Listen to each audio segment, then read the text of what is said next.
Hey y'all, and welcome back to the channel. I thought I'd do something a little bit different today. Look back 10 years ago at July 2013, what movies came out, what we remember fondly, ones that maybe we forgot existed, all of that good stuff. I'm gonna go in order of when the movies were released in July, so we're gonna start on July 4th weekend where we got Despicable Me 2, Kevin Hart, Let Me Explain, and The Lone Ranger. Now, Despicable Me 2 came out, and I remember enjoying it, to be honest. I haven't watched it since it was literally released 10 years ago. But it made a lot of money, and it kind of secured Despicable Me's place in the market, spurring off the Minions movie that came out in 2015. It made like over $1 billion, Despicable Me 3, the Minions sequel. Kevin Hart, Let Me Explain. I was a huge Kevin Hart fan whenever I was in high school, and this was the summer before my senior year. So I was highly anticipating this movie. I remember really loving it at the time.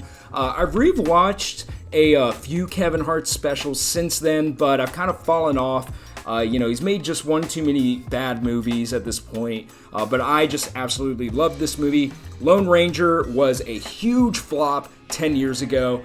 You had Johnny Depp there as Tonto, He Who Shall Not Be Named as the Lone Ranger, and this was a huge flop. It was from the director of Pirates of the Caribbean. People had really high hopes for it. I thought at the time the movie looked like it was really well shot, but I just never went and saw it because, again, I was going into my senior year of high school and I had absolutely no money. I had to pick and choose very wisely. Later on in that weekend, we also got The Way, Way Back, a really fantastic summer, vacation movie about a kid going to the small town. He works at a water park. Sam Rockwell is fantastic in that movie. You got Maya Rudolph in there, Jim Rash, Nate Faxon. Just really great, fun, light movie. Steve Carell was in there as well. Really busy weekend for him between Despicable Me 2 and The Way, Way Back. But The Way, Way Back is a movie I think I've watched once since it came out that summer, and I just have really fond memories of it. That's one that if you haven't rewatched it lately, it's worth going back and checking out. But then a huge weekend, the next one, where we had Fruitvale Station, Grown Ups 2, and Pacific Rim. I'll start with Fruitvale Station. This was Michael B. Jordan bursting onto the scene, and Ryan Coogler's directorial debut. Now we know Michael B. Jordan as this huge mega superstar, and he had been in several stuff before then, like The Wire, Friday Night Lights, Chronicle, but this was him starring in a movie, carrying it, having a really deep story behind it, and absolutely crushing it. And then Ryan Coogler, we all know who he is now. He's the director of Black Panther. Hello? After this movie, he went on to direct Creed, and he is just one of the biggest directors working in Hollywood now, so it's kind of cool to see how far that guy's come in the last 10 years. We had Grown Ups 2 come out on that same day, and I have a soft spot in my heart for the first Grown Ups. I went and saw it whenever I was on vacation with my family back in 2010.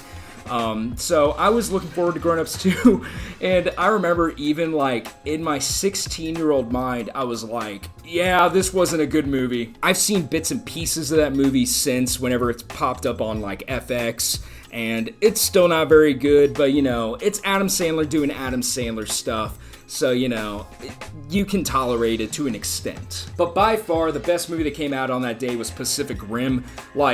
Come on, who didn't love that movie? It's Guillermo del Toro, it's giant robots, Charlie Hunnam out there kicking ass, Idris Elba's speech. The sequel did not do it justice at all. Pacific Rim was and still is a fantastic movie. Those visuals hold up extremely well. The next week was also stacked. We got the first Conjuring movie 10 years ago in July. Let that sink in for a sec.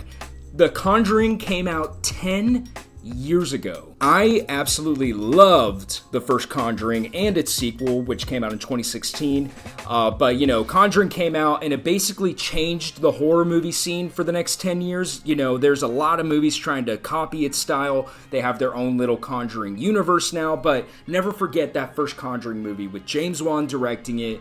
Oh man, it was such a good movie. We also had a huge flop open up on that same day, July 19th, with R.I.P.D., the movie about Jeff Bridges and Ryan Reynolds being underworld cops, I guess.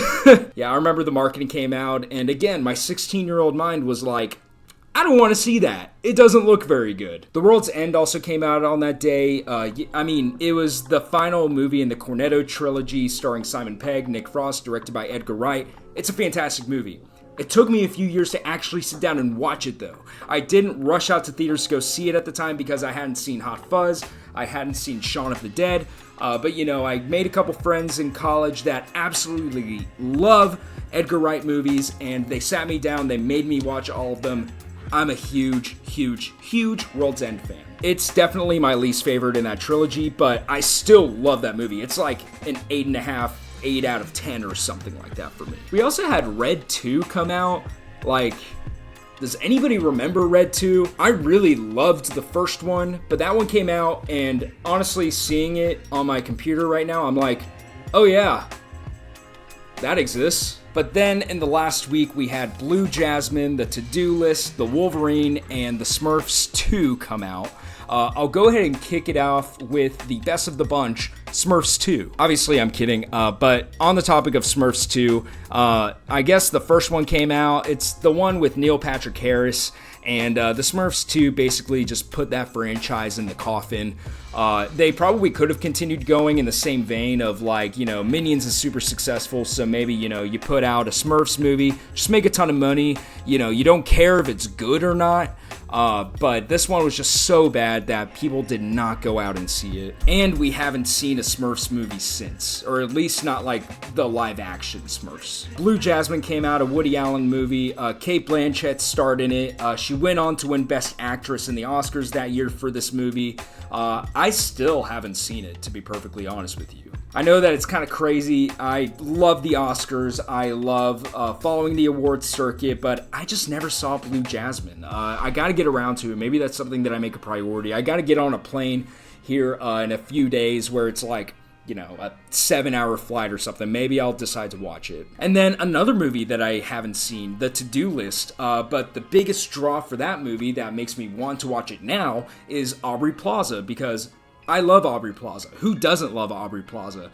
She's turned out to be a really solid actress, both in her dramatic and comedic work. I mean, last year she had Emily the Criminal come out, and I thought that she was outstanding in that. I am a huge White Lotus fan, and she was great in season 2. So that's another movie that I gotta go back and watch. But then obviously the biggest movie that came out on that day was The Wolverine, and it's kind of interesting seeing how different Wolverine is looked at now 10 years later after that movie came out, because that movie was well received. It was way better received than X-Men Origins, directed by James Mangold, who would go on to direct Logan, which is by far the best X-Men movie so far. And now we're sitting here, Deadpool 3's in production, and Hugh Jackman is reprising the role of Logan/Wolverine. That is definitely going to be the last time that he's on screen, in my opinion.